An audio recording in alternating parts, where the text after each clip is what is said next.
All right, guys, welcome back to Behind Closed Doors. Today is July 6th. I'm your boy, Pete. That's Taylor. And today we have back on Anand for a very, very packed episode with a lot of very interesting and insightful information. First, I just want to get right into it because we've been discussing this all day.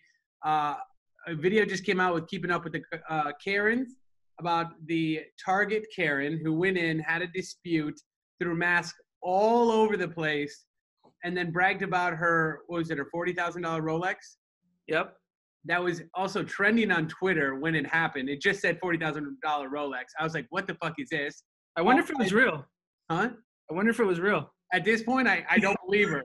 It's fucking insane.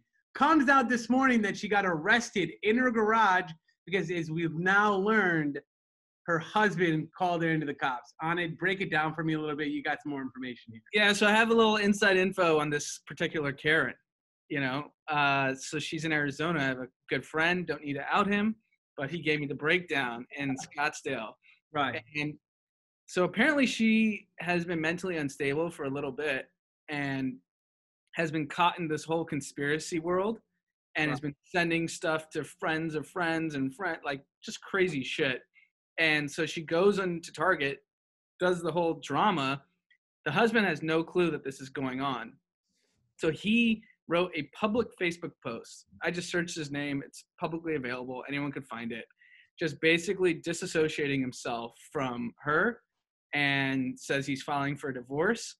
And when he's the one who called the cops on his own wife, and she's now on a 72-hour hold, which for people who don't know, if the cops come and think you're a risk of danger to yourself or others, right, you're immediately put in a 72-hour hold where they observe you. And within those 72 hours, if they don't think you're mentally stable, you stay another 30 days guaranteed. And they keep extending it. You're just in a cell alone? No, you're in a hospital bed. Oh, okay. So you're in like a mental ward of a hospital. And, we want to talk about Karens, and like, obviously, the racist Karens are one thing, but this seems like I think kind of both. There's racism or not racism, but like just kind of conspiracy stuff. And she said she was an inside informant for the government, and that she had a direct line to the president and others. Yeah, so I mean, she's clearly unstable, and I know the internet likes to have fun with this stuff, and I get it. But, there's a mental health perspective that, huge. That's what I was going to ask is, what point do we stop making fun of these Karens and actually being like, these are people with mental health issues that need help and we shouldn't make fun of them? Like, I think just because they're white women in their 40s doesn't mean they can't have mental health issues. Yeah, but I think it's to a degree that some of it is that, and then some of it is just blatant racism. Because it's kind of like... Yeah, like the woman Amy Cooper in New York. That was racism. Right. That wasn't a mental health issue. No. She got scared that there was a black man bird watching near her. That was racism. She just got arrested today, didn't she? Or charged? Yeah, she got charged with a misdemeanor. For what was these other women, I'm older than you guys, so I've just know a lot of people over the years. To get that 72-hour hold, you have to be like legitimately considered a threat to either yourself or others. It is not easy for cops, because the easy thing, cops let encampments go. They let people doing drugs go. Like in San Francisco, there's drug areas. You don't get arrested. So if they're willing to arrest you and take you to a hospital, bad. That means the mental health issue is real. And that's I think, I know we want to make fun and have a laugh about it, but it's scary. Yeah, it's really scary. And I think, this whole thing with Corona in the past 4 months probably have amplified people with not as severe mental health into pretty severe mental health issues. Absolutely. Well, one place it did not hurt or affect anybody mentally, or maybe it did, because Harvard might be the next craziest person on the list, because they're coming back to school next year fully online with absolutely no reduction tuition to tuition costs, coming in at $49,000 a year. They have to be losing it. What the fuck is this? I just love colleges for the past, everyone knows ever since the internet started becoming popular, even when I was in college, like everything I ever wanted to learn, if I actually wanted to learn it, I Googled it. Because I learned it better. Almost everyone in our generation, Pete, learns better by Googling and looking on your own than sitting in a lecture and having someone talk to you. So like anything we actually want to know, we Google it or you look on the internet. So colleges for the past 5-10 years have been convincing people a college is a better experience because it's in person. And that's why you pay the premium. And now they're saying, actually, you can get just as good as learning online. And now 2 years from now, they're going to say, oh, you got to pay the premium because it's better in person. So it's just funny watching them switch both sides. And it's just bullshit. Like a Harvard degree, you don't learn that much. You're doing it for the degree still, but more and more jobs don't care about your degrees anymore. So if I could short a college, I would short colleges because it's just stupid. No one learns shit in college. So I think it's absolutely shameful that Harvard is charging the same tuition, which is $49,000. That's assuming in-person curriculum. And they have a close to, I think, $35 to $40 billion endowment. So those are donors that have donated over the years that they invest in private equity firms, the stock market, real estate, venture capital firms, and have accumulated this wealth. And they haven't said like, hey, maybe we should just like give tuition for free for Harvard students for the year. We have a $40 billion endowment. Let's take it on the chin. And I think it's to the larger point, like I put this on Instagram, that I think the biggest problem when we talk about society's issues is education. So from educating poor communities so they become more productive society members, it's so solvable. Just open it up for everyone. Why doesn't everyone have access to a Harvard or Stanford education? Right. That's It's crazy. Critical flaw in our country. Right. It's the same price for them to give it access to everyone as it is to just, it doesn't cost them any extra to share that with everyone. No, there's zero marginal cost in opening the curriculum. And some people were like, well, you can, because right now you could go on Stanford or Harvard and do like online courses and just pay like a nominal fee. But that's not a curriculum for an 18-year-old to be like, I want to be an engineer. What are the 10 classes I need to know? Like no one's telling them that. And that's so solvable. And what really pisses me off, like the Fed has printed, trillions of dollars. I was looking at the cumulative endowments of the top 10 schools. It's like 120, 130 billion, something like that. Backstop it. The Fed should backstop these 10 schools and open it up to the entire country so that any 18-year-old that wants to be an engineer, wants to be a philosopher, a psychologist, or whatever the profession is, here are the curriculum, here's how you do it, and we're going to help you do it. It's so easy. And fundamentally, when you say everyone's equal and everyone has the same opportunity, they don't. Only people with the $50,000, who parents have $50,000 a year to pay for them, or they want to go in debt, have the ability to get a higher education, which is insane, especially with the internet when it all should be free. Yes. And that just continues to create the great divide between everything that we have in society. Exactly. Just this last thing on this, it's just like the way we reward people in society is so counter to what is productive for society. Why are the smartest kids getting the better education?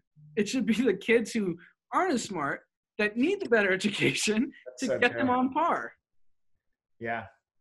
That's an interesting point. Most of the nerds learn all their shit on their own and go far beyond like what a school can teach you anyway. So it's like literally pointless for them to have the top education.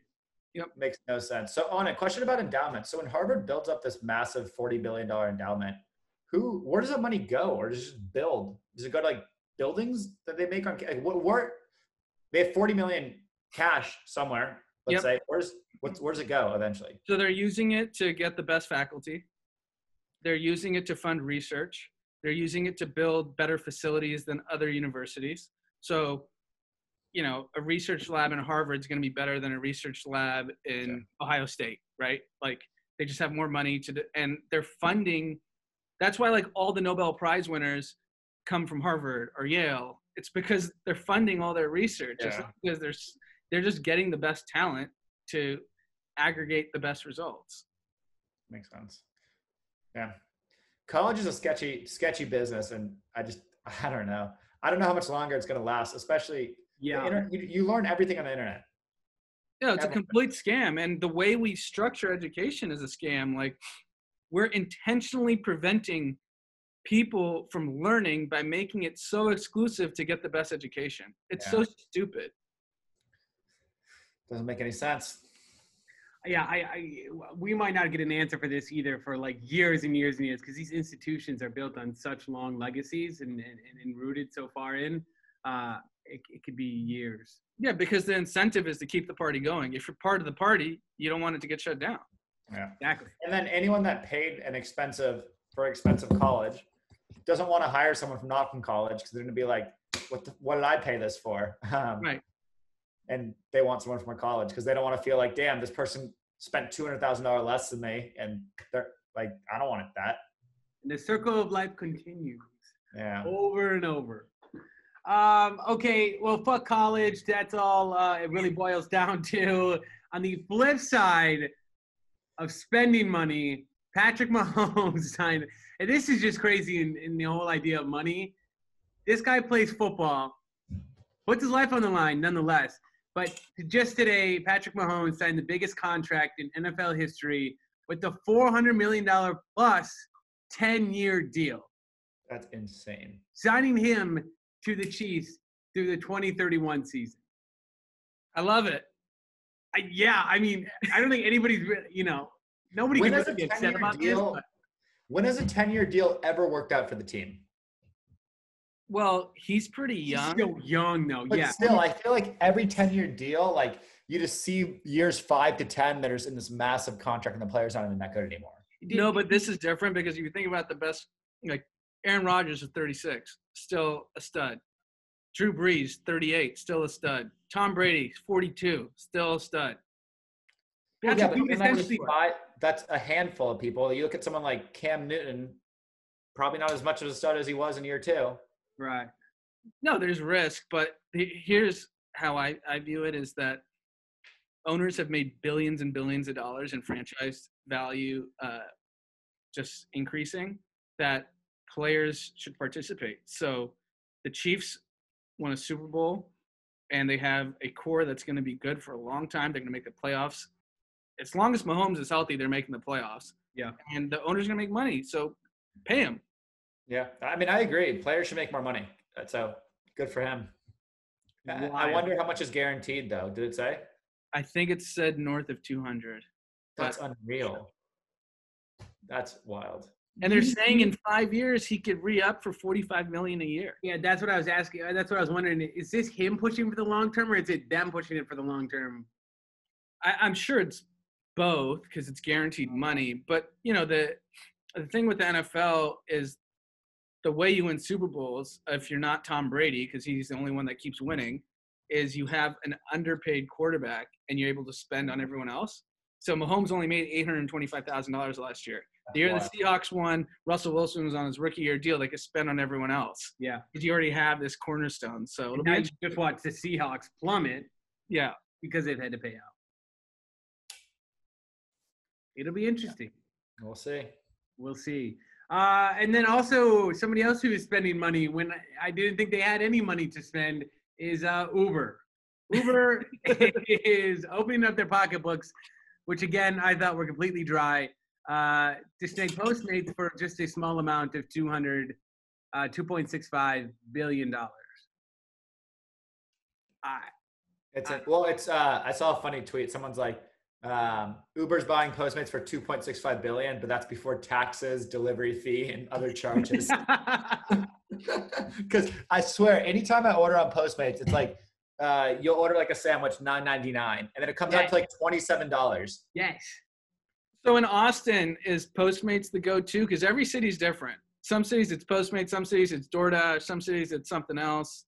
Honestly, I don't use any of those food delivery apps. I mean, I have Uber for a year. I think I talked about that. But besides that, I just don't understand food delivery apps. Like, I think most people have cars. Just pick up the food or cook food at home.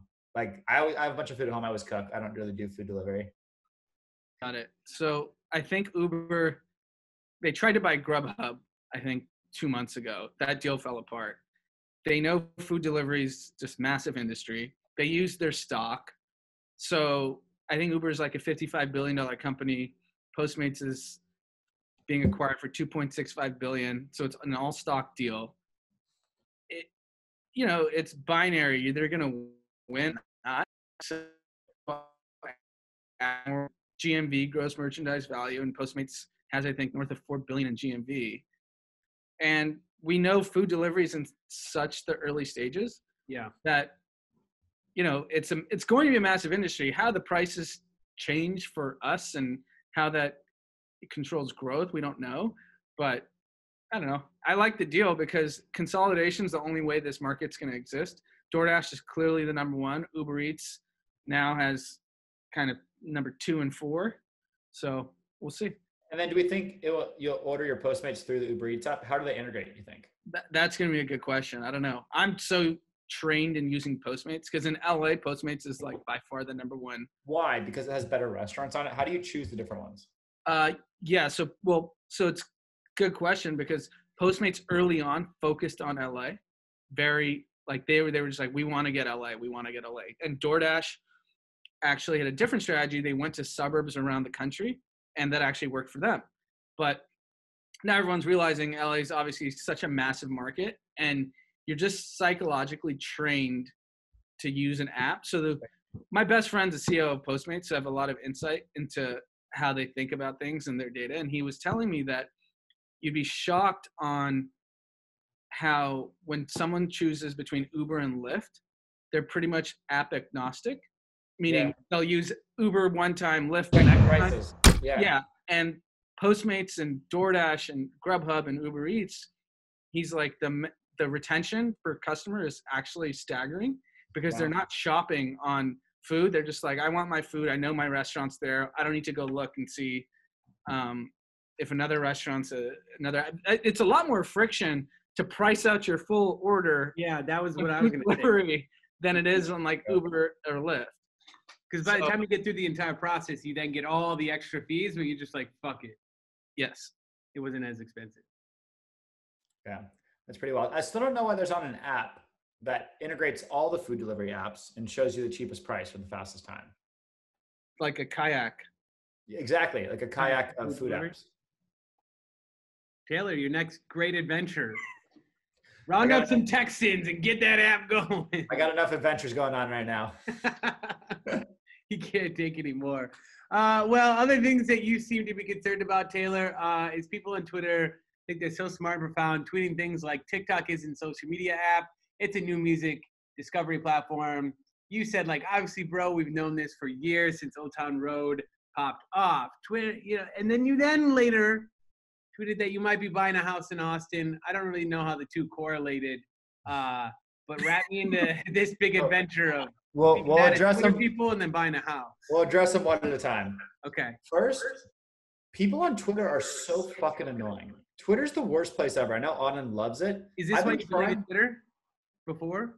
Yeah, I deleted it before because it's these people. First of all, if you have to talk about how smart and successful you are to the internet and random people, you're not that smart and successful. Mm-hmm. And then people on Twitter, they're these people who just think they're fucking geniuses. And they're just like, oh, I got a brilliant idea. Like, I think TikTok's gonna be powerful for music. And it's like, oh yeah, no fucking shit, dude. Like, or like, it's just like, they're so dumb. That was so good. I was hoping he was gonna engage you, but he didn't.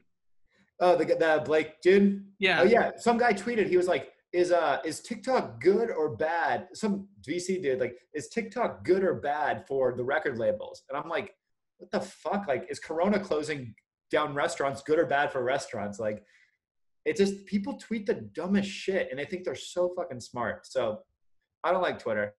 I'm still on it just to troll people, but it's just an echo chamber, like of a circle jerk of these people that think they're really smart and then who aren't smart and they think the person saying the thing is smart.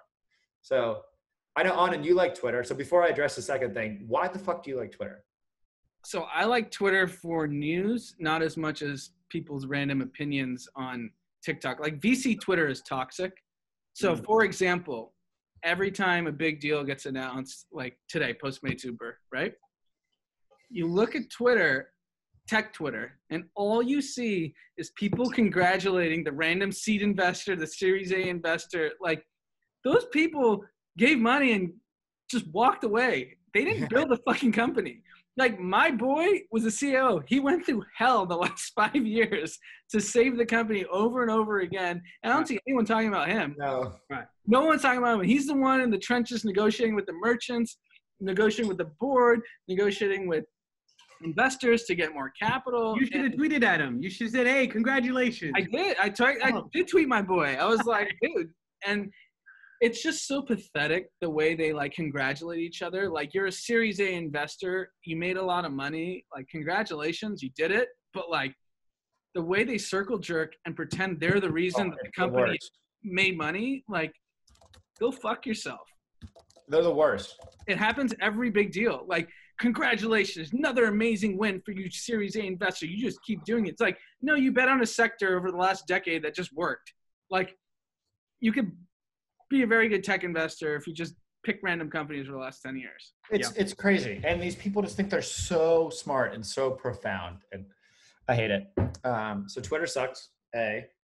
The second part of Twitter, it's true. I'm looking at houses in Austin. I'm very bullish on the Austin real estate market. You could buy extremely affordable places here, which are really awesome. And I'm bullish on Austin as a city after coming out here and meeting some people out here. Austin's hot. It's great. We got a bunch of people. Tim Ferriss is out here. Joe Rogan's out here. Joe Rogan hasn't moved yet. He's talking about moving. Well, he's going to, and then it's all the floodgates are open up. All my friends who are in SF. Wait, so start over your list. Who's your list of your fanboying? Tim Ferriss, who he still hasn't met, which he said for weeks he wants to meet. So we're Tim waiting. Ferriss, Matthew McConaughey, Joe Rogan. Tell me a better three people. Isn't McConaughey from there? Yeah, and he's a fucking legend. I feel like you're throwing your hair out trying to be McConaughey. Yeah, that's what I was about to say. Yeah. Hair going for it. All right, people. Let me tell you about Austin, Texas. I was here before it was cool. So those three people convinced you? No, I mean, the people here are just happy. Life is good. All the tech companies are moving out here. And I just think quality of life is so much higher. After I've lived in San Francisco, I've lived in LA, Chicago, New York. I've lived everywhere. And what you can get in Austin, bang for your buck, and quality of life is unparalleled. Like, Austin still doesn't have that crazy, like, we go to get a coffee in the morning, it's $2.75. You get a burrito, it's $4.75. And you're just like, wait, what? The prices are reasonable. And then even like, we're looking at houses in like literally the nicest neighborhood in Austin, walking distance to everything. And you get a 4 or 5 bedroom house for like $1 million, which is like in LA, $1 million gets you a tiny little condo. If that. So, I think the real estate hasn't popped off yet. And Austin's a huge place for bachelor parties and bachelorettes and people coming out. So we could always rent or Airbnb. So I'm looking at buying a house out here just to get an Austin real estate. I'm bullish on Austin. So are you doing it for Austin real estate, or are you doing it because you want to permanently live there? Both. I'm renting right now. And even like, I'm in a pretty nice place here, but I'm still paying $3,500 a month. And I know you guys have the whole rent versus buy thing and you guys love renting, but like, I'd rather put that towards equity and build equity in an asset versus, I mean, think about it. What happened the last time you put equity into something? You lost $100,000. So that's why I'm switching it up. I learned that one hurts a little bit. I learned from my mistakes. I'm not investing in risky stocks. I'm best investing in safe real estate. Now, I think right when I buy the house, the market's going to crash. There's no tornado's going to come dishevel fucking Austin. That's exactly what's going to happen. So that's my expectation. So anything better than that is a win. And that's how I'm going into it. But realistically on it, so what, you've been renting for what, the past 20 years of your life? I mean, yeah. I mean, I moved out to college at 18 and been renting ever since. So you've probably paid $500,000 in rent? No, my rent's cheap. Even if it's cheap, hold though. On. Let's just say it's $3,000 a month. That's $36,000 a year for 20 years. That's $600,000. Okay. $800,000. I'm just saying, like, didn't you wish you built that into equity? You'd have an $800,000 equity in a house. Well, that would be assuming I had $600,000 at 18 to put in a house, right? No, but you can get 3% mortgages on your first-time home buyer. Yeah, but you need money to put down. At 21, how do you have money to put down? The first-time home buyer loan, I'm pretty sure you can put only 3% down. So then what kind of place would I have gotten? A $300,000 condo? Yeah. And then upgraded and upgraded. I'm just saying, like, I don't want to piss away my money on rent for the next 20 years. That's fine. I mean, everyone's got to do what works for them. So my view is different. But my view is also not good advice to everyone. Yeah. So I want to hear more about your view and your opinion, because I understand my side really well, but I don't understand your side. Okay. So when I two bonuses till 07. So that's count 07 as like when I actually had money to like do things with, right? So 2 years of banking bonuses. And what I chose to do without knowing anything, I just made this bet, was like, I'm going to take all my free cash for the next 10 years and invest in high risk stuff. Yeah, which I did as well, but didn't work out. No, the first thing I invested, and I think we talked about in one of the previous episodes, is I put it into a motel in Tucson. One of my first. Wait, we haven't heard this story. Have you heard? That doesn't even sound like a good idea coming out of your mouth. Like, and I didn't even know that. Hey, I was 23. I'm 24. I mean, this is when real estate was hot. We got to hear more about this. Yeah, please expand. A friend of mine, successful real estate developer, had this project in Tucson, Arizona, and I put my entire first banking bonus into it. And the whole idea was converting a random shitty motel into a Holiday Inn. When you change the flag, the per key room goes up by X, and then the value of the property appreciates. So the thesis worked. The problem is, with permitting and stuff, it got into straight the 2008 recession before it was done. And then it completely fell apart and I got donated. Yeah. But you live and you learn. And similar to your SPXU, similar amount of money. Yeah. just wasted down the drain. Yeah, it's tough. The worst. Throw it in the toilet, hit that little flusher. It didn't feel good, but whatever.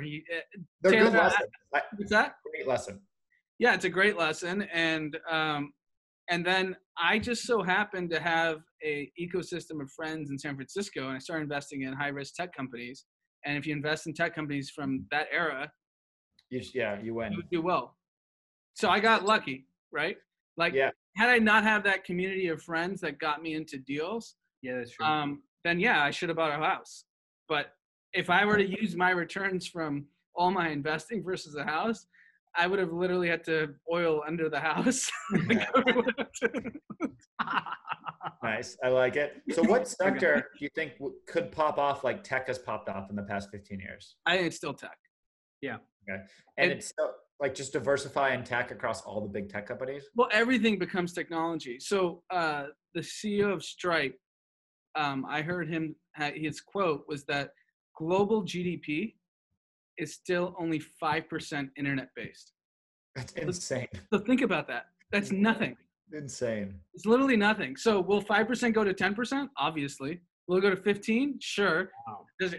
When does it get to 25, 30? I don't know, but it's eventually going to get to. And then what's the cap? I mean, you're always going to have real world services, economy, and right? you're always going to have food, you're healthcare, always gonna have services. Yeah, you're going to have it, but right. It's not 5. I could guarantee that. But it's the same thing with e-commerce. I think e-commerce as a whole in retail is 15-20% still, even after this huge Corona spike. Really? Yeah, it's nothing. It's literally nothing. You're like, is e-commerce going to be more than 15 or 20% of all of retail? Obviously.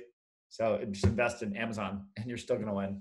And I think your 15 to 20% actually is in apparel. It's not in everything. Yeah. I think if you go to everything, it's down to 10. Even less.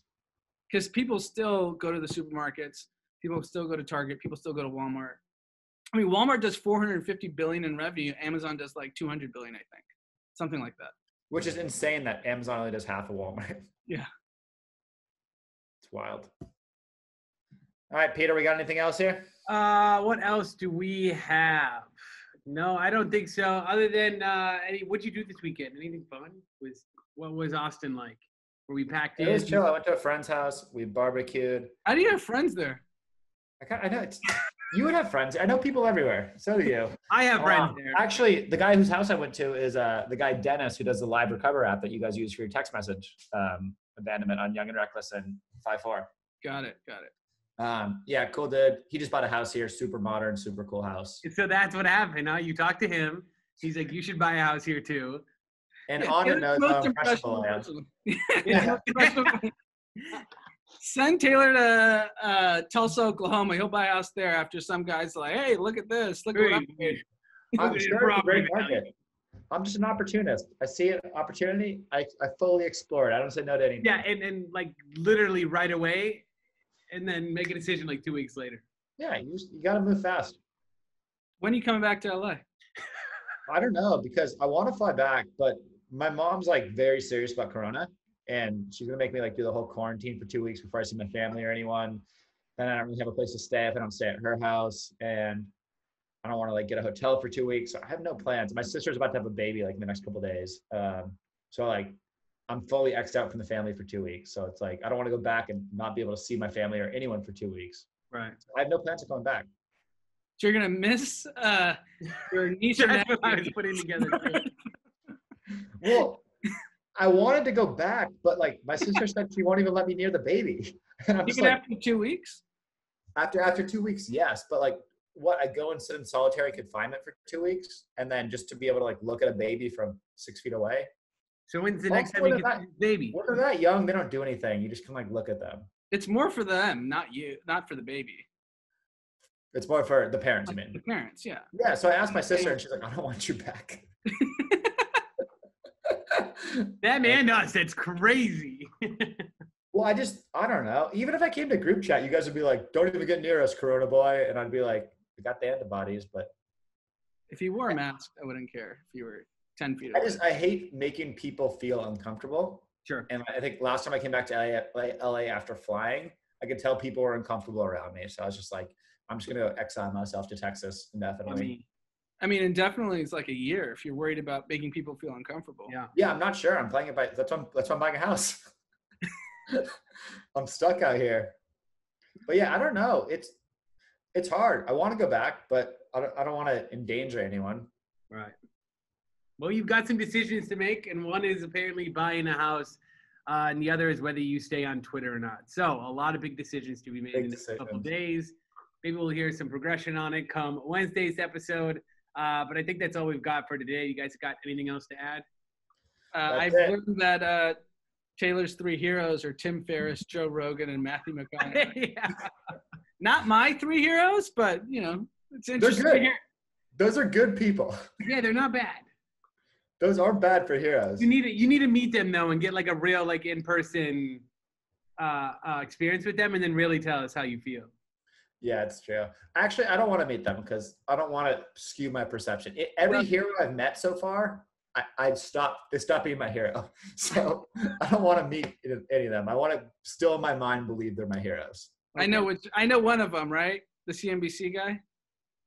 Yeah, that guy was the devil. Marcus Lemonis, I'll say it out loud. He is not a hero. Oh, you hate that guy. We've talked about it before on here. So a bunch of people called me. They're all suing him. Like every past contestants from the show. You should sue him. I just don't want to get involved in that, man. But I keep getting hit up by all these past contestants. There's a full lawsuit. I'll send it to you guys. It's hilarious. Like talking about how he just like adds all this debt on the business and tries to take it and lies and like all this bullshit. Every single company is suing him. And I was thinking about like, do I sue him and just get in, like, you know, maybe settle for some money? But like, I just don't want to even. That could be your down payment for the house. Yeah, throw your hat in the ring. Get a house out of it. Come on. Stop being so selfish. The legal system sucks. I just don't want to be involved in any way possible. And it's not going to happen for another year or more. Yeah. And to the time, and then honestly, like, I'm still kind of scarred from him mentally. And like, are you scared of him? Not scared, scarred. Like, it was a very scarring experience. And I don't want to pull back that scab and experience any of those emotions again. I went to therapy after. They gave me, NBC gave me free therapy because they saw how abusive he was. How many sessions? Did it work? Like a week? Month? Honestly, it was my first time going to therapy. I didn't love my therapist. I definitely needed therapy, and I probably still do because I probably just suppress things. But it was an interesting experiment. Like therapy, I think as men, like it has a negative rep. Like if you go to therapy, like, oh, you're weak, and like you don't want to tell people you're going to therapy. Right. But it was almost like the same way when you don't know what you're doing at the gym, you have a personal trainer. It was an entry into mindfulness for me that led me to meditation and led me to being more mindful. So I think it was a really good experience just to analyze your thoughts. That's great. Interesting. Yeah. But I went to like 3 sessions and I was just like, this is boring. And left. Wow, we really went down a dark hole here. I was just trying to wrap it up. And then But yes, there's nothing wrong with it. I've been to therapy. Anand, have you been to therapy? I've had a performance coach give me an hour-and-a-half mental session. So Okay. I went to like 2 sessions. It's literally, it's someone you can just go bitch about your problems to and they have to listen. yeah. Yeah, I just do that to my friends. It's a lot cheaper. It's true. Well, I just get Marcus to pay for it, so it's a lot cheaper. It's one way. Either go Marcus or your friend. Right. Okay, that wraps it up for us. As always, Costa Brava Cocktails.